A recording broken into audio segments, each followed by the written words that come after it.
Hey, what's up, guys? Welcome back to another episode of Keep It Awesome. I'm your host, PC Kowalski. Got a really exciting guest, someone I've thought about talking with a while, and it turned out to be really good timing. Before we get into that, I want to tell you guys about our sponsors. Big shout out to Scotty's Ale House and Eatery. You know, they have really great beer selection. Their food is always on point. It's one of my favorite places, and a really good owner too. You know, I always work with really good owners. So big shout out to Scotty's Ale House and Eatery. And we're brought to you by Campbell Haynes Menswear. Guys, up your style game today.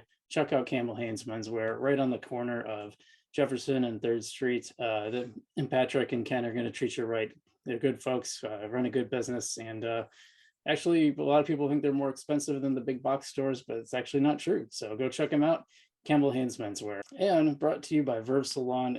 No matter what your hair or skin type, they've got you covered. These are really great folks. I've been a big fan of these guys for a while, and they got all kinds of great products. They got a spa there too in the Weston area, so go check them out. Verve Salon. And so our exciting guest today, we have Wausau Mama herself, Cheryl Woken. I pronounced that right? Yep, you did. Yeah, cool. I have a habit of not pronouncing people's names right, so I'm glad I always got it. Now, Cheryl is the founder of Wausau Mama. Why don't you tell folks all about what Wausau Mama is, when you started it, kind of walk us through the Wausau Mama story. Yeah, so I moved to the area with my husband and daughter in 2014. We originally had moved from the Twin Cities. I'm from Iowa originally. My husband's from Nebraska. So to be honest, when he applied to a job in Wausau, I didn't really know where it was. And it turned out to be like a great fit for him. So Nice. He accepted, and yeah, we were going to move to Wausau. So you hear that a lot, where people like say, oh, our job moved you to Wausau, and I had no idea what it was. yeah. So I hadn't really been to Wisconsin much before. I'd been to like Madison, but I think that was about it. So yeah, I didn't really know anything about the area. So I was a little apprehensive about moving here, but so it took a little while after moving here for me to kind of figure out where I could go, like what places had kids activities. We didn't know anyone in the area either, so that was definitely hard at first. But over time, I like figured out which places had cool kids activities and met some really nice people. So after a couple of years and after my son was born and I had more free time when he was a little bit older, I was trying to think, like what's something I could do from home in my free time that would be like interesting for me, and also maybe helpful for other people in the area.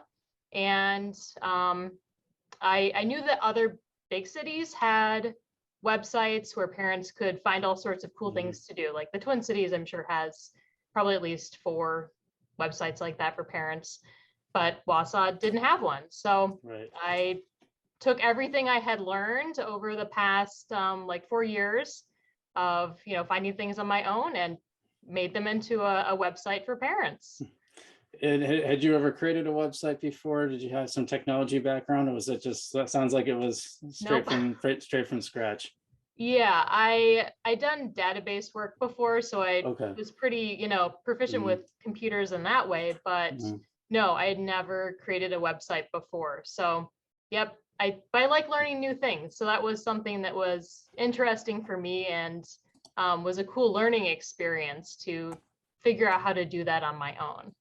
What was the process like when you like how did it go, like just starting it, the learning curve of it? What were some things that happened early on that you were like, either were mistakes or learning experiences? Tell me about that. Yeah, I started out just really like basic formats. I like kind of knew what categories I wanted to have on my website, but at the beginning it's hard to have it 100% finished when you launch a website. So there are definitely some areas where it was pretty bare bones, but I kind of got the structure set before I launched it. I'm a big fan of build the ship, launch the ship, and then build it as you're launching it. Like exactly. I think a lot of people just get like too, whenever you start something like that, there's always what it looks like a year from now isn't what you start. So I think people get a Yep. little too caught up in the idea of like perfection and like, oh, it has to be perfect from the get-go.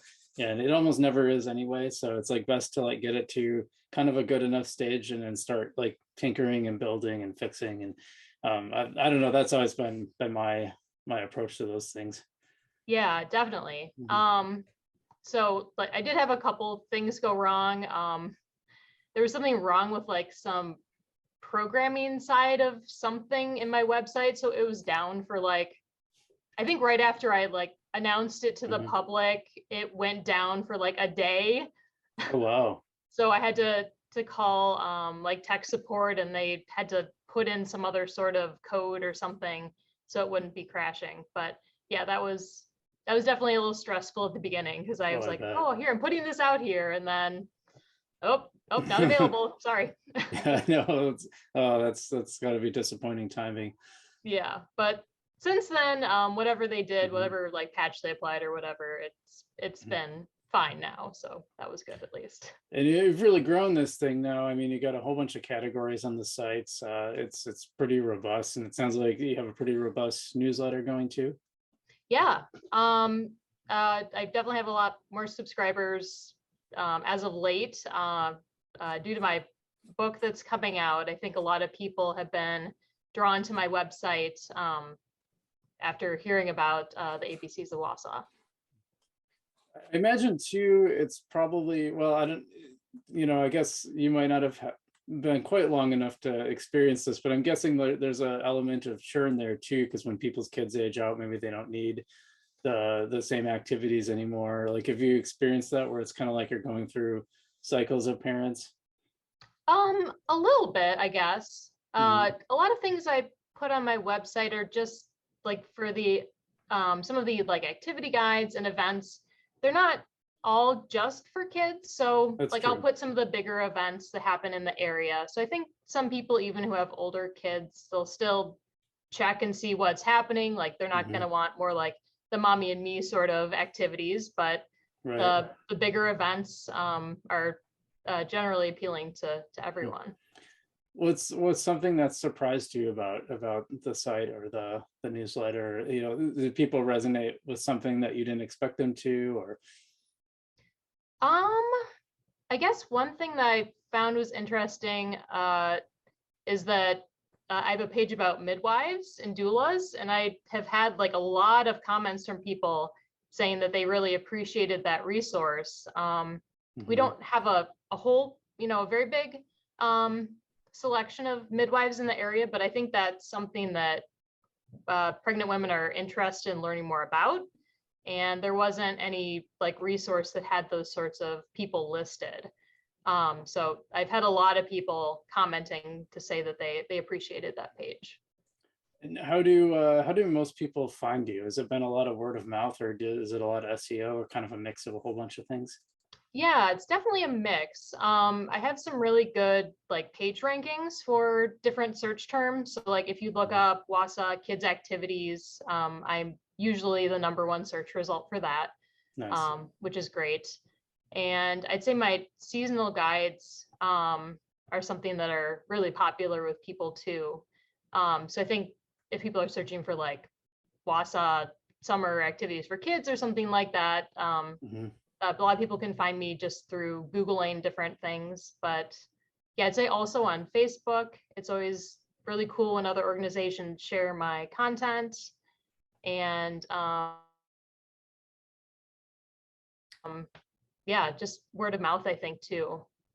Mhm. Yeah, and how would you? It's pretty clear that you've grown a lot over the years, but how would you quantify that? Like, I know your Facebook page is up to, it looked like 2,100 when I looked. Is Yeah, that yeah, is I that have your biggest mechanism? Yeah, so I have like 2,000 Facebook followers. Um, and then I think in the past, I think in 2021, I had 67,000 website views. Well, Um, and then my revenue from advertisers has grown 173% from 2019 to 2021. oh wow.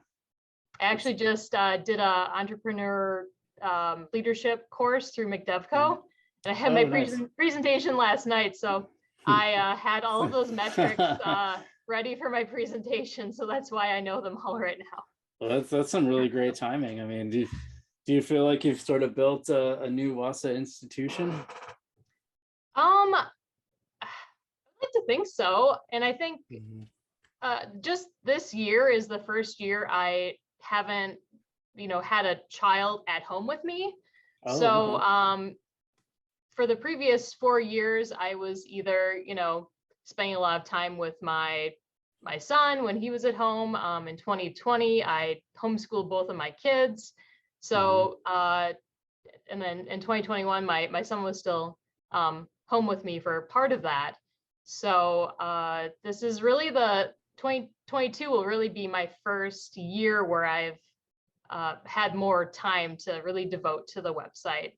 So I think Mhm. it's good to know that, previously this was just kind of something I was doing in my free time. So I'm just Right. now kind of starting to have more time to think like, oh, maybe I should partner with, the Wasa CVB, or how can I work more with the chamber? Uh, Right. it's nice to have more time to be more, methodical about how I'm approaching different things. Mhm.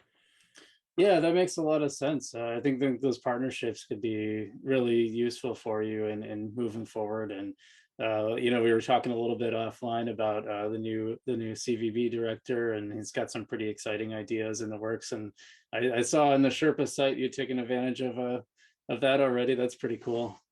Yeah, it's cool that they are going to be using that service to have like different like you can like make a schedule of different activities that someone can go do, like an Yeah, itinerary. regular. Yeah, Um, a little adventure set I saw. yes, Mhm. yeah. So I've made two already. One, I just put all the coolest playgrounds as an itinerary.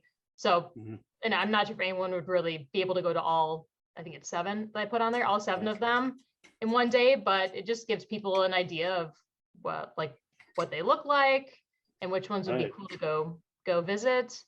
And then the other one I created was one where people could go to the 45 by 90 geographical marker, Oh yeah, yeah. and then go to Stony Acres Farm for pizza. And then there's Mhm. this, I think it's called Pumpkin Hollow. It's a little farm that has sunflowers in the summer, and then they sell pumpkins in the fall. So Oh, it's a cool little just weekend trip. It would only be like when Stony Acres is open, which I think is summer into like early fall. Um, but yeah, there's a lot of just really cool things to do, and it's fun to right. kind of put them in a package so people know, okay, if you're driving out there, make sure to go do these other things too when you're Mm. in the area. Yeah, I think it's pretty neat. Is this Tim kind of explained it to me, but is this going to be directed from their website? So when people go to their website, it points them to Sherpa, and then they can go do the adventures. Is that the idea eventually when they redo that? Yep, I think so. Yeah. Yeah. So I think um the CVB can pull in the events that like relate to their area or Mhm. itineraries that relate to their area. Um yeah, and then people could probably select like other ones in the Wasa area, and that way they can see what other things would be, good things to do. So what kind of feedback are you getting from parents from Wausau Mama? Yeah, I've had a lot of positive feedback from people saying that they use my website to, find events for their baby when they just had a new baby, or once new parents who Mhm. are taking out their toddler. I guess people don't necessarily have a lot of events for babies, but yeah, and then some people too who have come into the area maybe to go skiing at Granite Peak or something like that. We're looking for other things to do in the area and just happened across my website and use that to find other fun things to do. Are you a skier? Do you go to Granite Peak? I'm not a downhill skier, but I'm a Mm. cross country skier. Oh, So nice. Me I too. have Me done, too. yeah, I've done a decent amount of skiing at 9 Mile this year. Unfortunately, Nice. I'm not probably going this week due to all Uh, the cold weather. I know, crazy. Yeah, I got into I've skied for a long time here. But now I've this year I bought a fat bike, so I've been doing snow biking too. And oh Nice. man, is that fun. Yeah, my Yeah. husband has a fat bike, so Mhm. he likes to do that. Well, I like having brakes. A little harder to brake on the skis. Yeah, yeah, exactly. But it's fun. It's like I think I really think the area is like really exploding in mountain biking, and I think mountain biking is going to be what we're known for. And so, of course, all the Yeah. most of the places then turn into snow biking places in the winter. So I was like, yeah, this is probably the direction it's going. It was nice. I like one weekend I skied one day and snow biked the next day. I was like, oh, this is great. Yeah, yeah. I love it when it's like 20 degrees. I feel like that's perfect for outdoor activities. Like you need it to be cold enough for the snow not to be melting, but it's nice for it not to be, like 0 or Yeah. 4. Well, one thing I got recently that helps a lot is I got these like thermal liners for my gloves, Ooh, and nice. they're like supposed to be they're supposed to reflect what's the word, the infrared waves or whatever. So it's like, but I don't know if I don't understand the science behind it entirely, but it seems to work. Like we were out in last weekend, we went out to Prairie Dells up north, Nice. and it was like 5 degrees, and I had to do the armpit trick to warm up my hands once, but then once I did that, it was fine the whole rest of the trip. So it was pretty cool. Mm-hmm. Big fan of those. So yeah, I guess we should get into the book. Tell me about how the book came about, and tell me all about it. Yeah. So I was kind of just going through my kids' books that are city specific ABC books, and we like to travel. So we have a lot of just like books about different places. Um, and I was thinking about how cool these books were. You can Mhm. learn your ABCs, you can learn something new about the area. If it Mhm. was a trip you took, then you have something to remember it by. And I thought, like, well, Mhm. why not have one for Wausau? I feel like Right. I've from doing my website for 4 years, I know that the area has a lot of things to do, a lot of cool historical buildings, and I just thought, I think I'll look into this. I'll see if I could maybe, write and create a book. So it was definitely a big learning Yeah, curve again. I was gonna say famous last words, right? Yeah, yeah. So uh, I've written a couple fiction books that are up on Amazon, and man, are they it's a marathon, and then when you get to the end of the marathon, then you have to market the thing, and that's a whole starting a whole nother marathon. yes, yeah, exactly. Yeah, I think I even was surprised by that. Like, oh yeah, you can't just like be like, oh, now I have a book. People are just gonna necessarily find you magically. You have to Right. make sure people know that it's available. But Um, you did something inadvertently right, is that you built an audience first. So yes, you have like an audience to, start and build and to put it in front of, and that's a very powerful thing. yeah, exactly. Yep. Mhm. People who are followers of my website and, follow me on Facebook, they're people who are interested in things to do in the area and they're local. And Mhm. that's who my book would appeal to. So, yeah, you're right. It was really pretty seamless to both have the knowledge from creating my website already and to have an audience of people who are receptive to the topic of my book. Yeah. Well, can you talk a little bit about what it's all about and what people can Sure. expect from it? Yeah. So I actually have a copy here that I can There show. it is. Um, The so yeah, ABCs of Wausau. it turned out really, really nicely. I'm very impressed with how it looks really high quality, which was very important to me. So here's the full cover.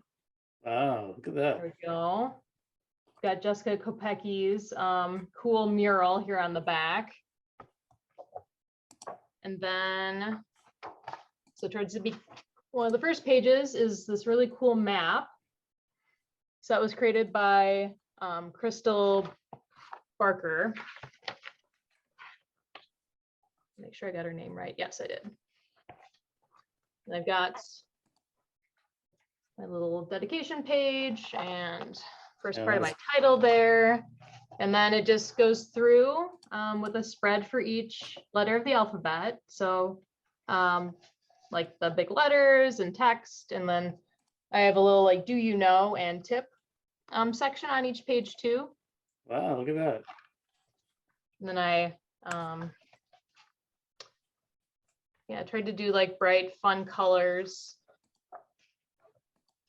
Just another page. Look at that.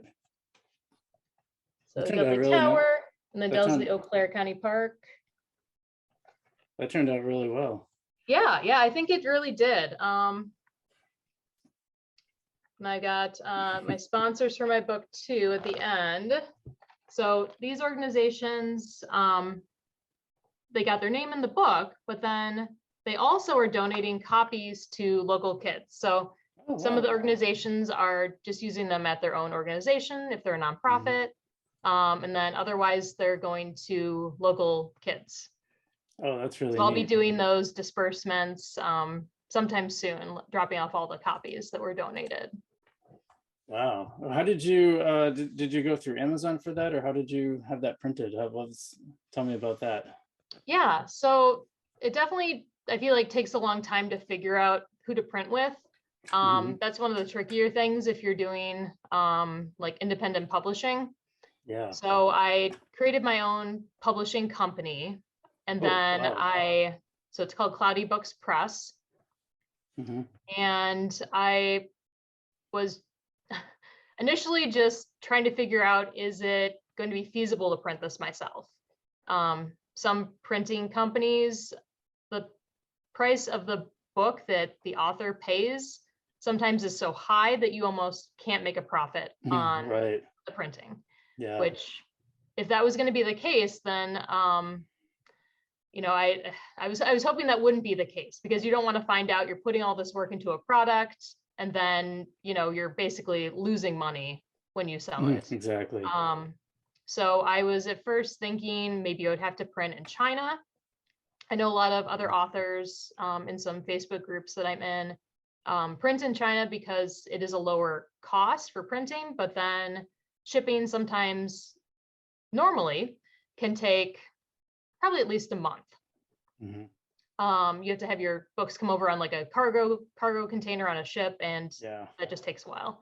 Yeah, a month at least. Like I've heard some horror stories about actually books specifically and how long it take from China. It's pretty crazy. Yeah, and I think due to COVID and just, you know, all the difficulties with supply chains, I think some authors experience waits of like 3 months to actually receive their books. Oh yeah, if I can go on a tangent for a second, like I was going to ask and I totally forgot, how did COVID impact Wausau Mama? Did it bring more people to your site, or fewer, or didn't none of the above? Yeah, I'd say it definitely decreased my viewership. Like my views in 2020 were definitely lower.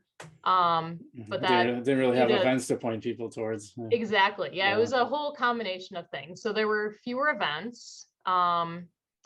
Like organizations weren't creating the events. They weren't, you know, wanting to advertise on my website. They some of them were discouraging people, at least at first, from, you know, going out and doing things. Yeah.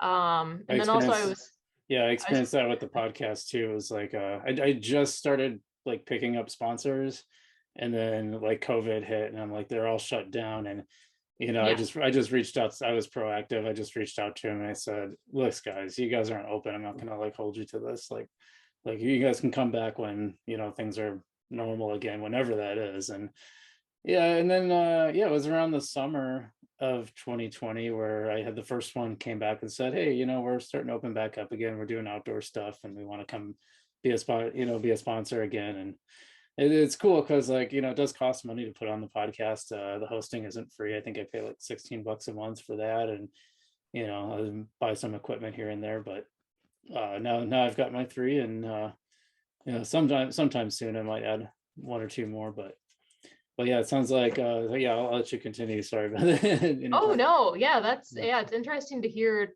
the ways that other businesses were impacted or how they pivoted, or all of that is really interesting, I think. and then that year I was also homeschooling both of my kids. So I just Right. had less free time myself Yeah. to, dedicate to my website. Um, It's probably a hard but decision for you to decide, like, well, how much do I want to like tell people to go out and do things? I don't know if this is, well, I think we yeah, take it for granted now, but like there's so much we didn't know back then, especially when it first started. I mean, yep. my day job is at City Pages, and we just like, the God, like we were having like 8-page papers, and I was like, oh, we've never seen this before. I don't know what we're gonna do here. Yeah, yeah, I definitely was not pushing events at first, and I think a Hmm. lot of other places just weren't even having them or canceling them. So, um, yeah, but then, later on it was like, well, I'll start putting them back on my website and people can make their own decision about Right. whether or not they want to go. And um, yeah, I think that's just the best way to go about it right now is just offer the information and then people can make their own decision about whether they feel comfortable going to an event or not. Yeah, I think that's probably the best, and that's kind of how we handled it too. It's like, well, we'll just put it out there, we'll give people a warning. And oddly enough, I've been having to put a warning in again just to say like, hey, make sure you double check before you go, because some of these are getting Yeah. canceled at the last minute. I had a couple band listings that I had to like remove. I had it all written up, and it was like on deadline day, and I went to Oh no. double check dates, and I'm like canceled. I'm like, crap, and I had to quick write something else and put in Yeah. its Oh geez. place. Yeah, So and it's funny that yeah, and that's it's coming back again. not just like necessarily the organization, shutting things down. Sometimes it's Right. if it's a band and a band member, gets COVID, then they're gonna cancel their show. Yeah, So that's what happened with one of yeah. them. Like 5 of the 6 members were basically sick. It's the same as if they got the flu or something. They're just like, Yep. yeah, well, we can't play because we don't have any band members left. Yeah. Yeah, it's a Uh, lot. Yeah, it definitely is good advice to check almost anything right now before you go. mhm, Because yeah, you don't want to drive somewhere or plan to go to something and then, get exactly. there and realize, oh, why are they not here? I want to finish with that printing story though, because I found that interesting when because I looked at I published my first novel back in 2014, and the printing side, like, it just didn't look like Amazon. I don't know if they had the print version out yet. I think that came later. I think it was a separate service that I think they bought and like incorporated into, if I remember right. I could be wrong about that. And it was like there was a lot of technical stuff you needed to know about, like how to take your art and put it on the cover, and they didn't make it very Oh, easy at the time. I don't know. I think they might have made it like more user friendly now. I'm not sure, but yeah, but it's yeah, like, probably improved, but yeah, yeah, I was, thinking originally that I was maybe going to print in China, and then I really wanted it. My goal was to ideally print in Wisconsin, but that didn't end up panning out. But my right. book is printed in the US. Um, I used Jostens actually. So Justin's you okay. may know of them more from like graduation rings and Oh, maybe like yearbooks. hmm. But I found out from another author that they actually also use their printing presses for just independent books. So they turned out to be a really great option. And yeah, they produced a really high quality book. So I was very pleased with how it worked out. Is it print only? Are you planning to have is there a Kindle edition coming I do too? have a Or Kindle edition. okay, cool. It's actually up on Amazon right now. It's listed as a pre-order, so Gotcha. people could pre-order it, and I think it officially like opens up on Sunday. Oh, nice, nice. So yeah, it's Hmm. anyone wants to look it up, it's on Amazon. So Friday, the book is today as we record this. The book is available to newsletter folks. Yep, Saturday, the print version is available to everybody, and then on Sunday is when it opens up in Kindle too. yep. And I'll probably do like a free promotion at some point with the ebook as well. Um, I Mhm. think a lot of authors do that. It's kind of a incentive to hope that more people will read it. And if they like it, then they hopefully will purchase the hardcover copy. And that Oh yeah, also kind of maybe provides a bit more of an incentive for people to leave reviews as well. yeah. Yeah, I did some of that when I started my novel. Like it's kind of surprising because you think like I got to give this thing away. Like I spent all this work and I put all this work into it, but like then when it turns back on to paid, like it actually your sales go up. It's kind of wild. Yeah. It didn't do it every time I did it, but definitely did it the first time I did it. Yep. Yeah. It's a lot of just trying to figure out how the system works. Like you need to Mhm. get that traffic to then have Amazon think that your book is worth showing to people. It's kind of Yeah. a tricky game you have to play to It's like a three-legged the stool, benefit. and it's like hard to find out which one you have to start with. It's kind of but the free one is sort of a it's sort of a pathway into that three-legged stool of like getting reviews, getting traffic, and getting selling books. Yes. It's And very yeah, true. it was hard. I've heard now, and this they didn't have this back when I published these, but I've heard now that Amazon ads are pretty effective. I haven't tried them out. I'm gonna see if I could ever find the time to finish book number 3. That's the other thing Mm. on the fiction side. It's like you have to, if you want to sell books, like you pretty much have to have at least one finished series, and then the framework is you sell the first one for either free, which you, by the way, to do that you have to game the system because you have to have it available. So I mean, unless they change it, this is all old information. Back then you had to you know if you wanted to list it for free, you had to put it for free somewhere else and have Amazon's like AI or bots or whatever pick up that it's free somewhere else and then match it. Like you couldn't just make it free, it wouldn't let you. Oh, interesting. You could mark it down to 99, but that's the lowest they let you go, 99 cents. So Hmm. and then so you either have, if you have like the first one free or 99 cents, and that's kind of like your lead magnet, because like no one knows who you are. It's like, well, I guess I can download a free book, and then maybe they check it out and go, oh, actually this is really good, okay, now I want to buy the other ones, and then they'll pay like, for like an unknown author for fiction ebook, probably 3.99 or 4.99. Yeah. And then it's like you have to have this whole series, and it got exhausting. Yeah. I was like, I don't know, this is a lot. I just started thinking about the time and ROI, and I'm like, well, there's other things I want to do. I'm going to put my time into that, and I maybe down the know. road somewhere I'll finish the book and got some other ideas for series and stuff. But I found, yeah, with nonfiction, or something like what you're doing, I think it's a whole different ball game, and I'd be curious to hear. I'd love to get like a follow up of how it went too, because I think that's really interesting. Yeah. Yeah. It'll be exciting to see, yeah, whether people are more drawn to the ebook or, the hardcover book. Um, One thing I'll say in your favor for sure is like when I published it, everyone's like, when's the print version coming out? I want that. And yeah. the other thing I encountered is like people thought you had to have an actual like Kindle device. Like they Oh, didn't realize you could get the Kindle app for like pretty much every electronic device that exists. But like people didn't know that. So they always thought like they'd see, oh, Kindle, I don't have a Kindle, I can't get it. So I ran yep. into that a lot. So having the print version, I know a lot of people were asking me about the print version because they just like the idea of like having an actual physical copy of like, oh, I know this guy, cool. It was Yep. the Kindle version just wasn't as exciting to them. So I think that's a big like leg up in your favor for sure. Yeah. And yeah, I think the ebook will be nice for some people, especially if they're wanting Mhm. to maybe use that to go out and look at things. Maybe that would be easier to bring around. Oh yeah. But yeah, I think it's just so fun to hold the book and to, see all the colors and everything. Yeah, I just think it's so much more appealing to have a hardcover book.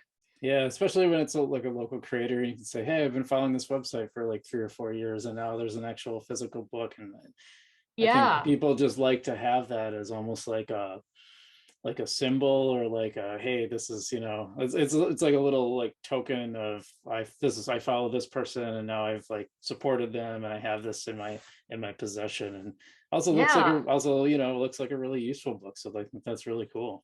Yeah. And it'll also be available at Yankee Bookstore. So that's really cool Oh, that they're nice. going to carry my book. And then I They've might been also, Yeah, I was gonna right? say they've been really supportive of local authors. I know my Yes. friend Chris Kerboff, they've been carrying his book, and I think he told me he actually makes less on selling it through Yankee than he does if they buy it through Amazon, but he wants everyone to buy it through Yankee because he wants to support local bookstores. And It's a Yeah. good book. It's a good book. I think you did a great job on it. Yeah, it's cool to, as far as I know, my book is the first children's book about the area. So yeah, it'll be cool if they, have their other like Wisconsin and Wausau books. And then mine can be the children's book for everyone who's interested in things about Wausau. Yeah, for sure. I think that's super cool. Like I said, I can't wait to hear how it goes. Yeah, yeah. And then yeah, it'll be interesting to try to, maybe do some sort of book signings or other Oh yeah. events, book readings. Um, I still have to reach out to some organizations to see if that will be possible either, you know, around this time or maybe moving more into the spring. Do you get recognized when you're out and about in the community, or are people like, hey, that's Wausau Mama? Occasionally, yeah. I've been to a couple of places. I did an interview um about my book right after I announced that I was writing it. And so after that aired on Channel 7, I had a couple people come up to me and say, "Hey, I think I just saw you on TV." And I was like, "Oh, Nice. yep, yep, that's me. Hi." That's awesome. Yeah. How'd that feel? Yeah, it was cool. I Feel mean, like a little celebrity a little bit? yeah, yeah, it hasn't happened a whole lot, but yeah, there were a couple places I went where people had just watched the interview and then saw me in person and recognized me, so it was kind of funny. Maybe it'll happen more now that now that you have the book out. Yeah, yeah, probably. Yeah, that will be neat. Did you get like nervous for putting in the book out, or are you just like, cool, we're doing it? This is exciting. Yeah, it definitely is a bit nerve-wracking. I I mean, I had a good variety of people look at the book, so I wanted to make sure that there weren't any, errors or anything like that, but Mhm. still, I mean, a lot of the places in my book are, institutions, they're places that people have strong opinions about, and so yeah, it is nerve-wracking, especially to ask people who work at these sorts of organizations in my book to provide a review. And Oh yeah. thankfully, so far, I've had good feedback from the people that I've asked to review my book. So yeah, Nice, it's nerve-wracking. nice. It's nerve-wracking to like put it out there and ask for people's opinions, but yeah, everyone's been really complimentary so far, and the feedback I've received has been like really good for like if I kind of put out another edition, like I'm sure things will change in the area Oh over yeah. time. So I would definitely be open to like changing some things or adding in new places as the community grows. Yeah, that's actually what's one nice thing about your book is that you can keep updating it. You can have Yep. newer editions and stuff, and Yeah. it can be like a collector's thing for folks in the area that want to have each one, and otherwise there's always an incentive just to pick up the new one so it's updated Yeah. Yeah. So it probably wouldn't be like an every year update sort of a thing, but yeah, I Mhm. could I could see every five definitely, years or so. yeah, Yeah, 5 years something like down the that. road, I'm sure there will be new places that deserve to be in the book. It's a great idea. I'm really excited about to see how it all goes. So if like the average Joe Schmo wants to buy the book, like is Yonkey's their best option? Yeah, definitely. I'll be dropping my books off at Yankee on Monday. Um, so yeah, they can stop there after on Monday or later. And then also my website for ordering the book is the abcsofwausau.com. Oh, cool. Okay, so they can do it. They can do it that way too if they want to have it shipped to their house, and then Yep. Amazon if they want the ebook version. It sounds like. Yep, Okay, exactly. awesome. And the site is wausomama.com. Make sure I got that right. Yes. Yeah, so make sure to check her out. Anything that you'd want to leave folks with? Um, I don't think so. Yeah, this was great to chat with you. Yeah, it was really fun having you on. And I've been following you for a while, so it's cool to see. Like the timing was, I just randomly, I didn't know about the book. I just randomly thought, hey, you know what? I should have Wausau Mama. I haven't had her on yet, so I'm like, so I reached out, and then you talked about the book. I'm like, well, great, perfect You timing. must So have like had some premonition or something. yeah, ESP, I think. Yep. Well, cool. It was great having you on. And as always, I always have my guests say, keep it awesome. So keep it awesome, Wausau Mama. I will. Keep it awesome. That was a great that was the best. That was the best one. Yeah, keep it awesome. Wausau Mama. I like that. That's cool. Hey, you guys keep it awesome out there too, and we will see you next time.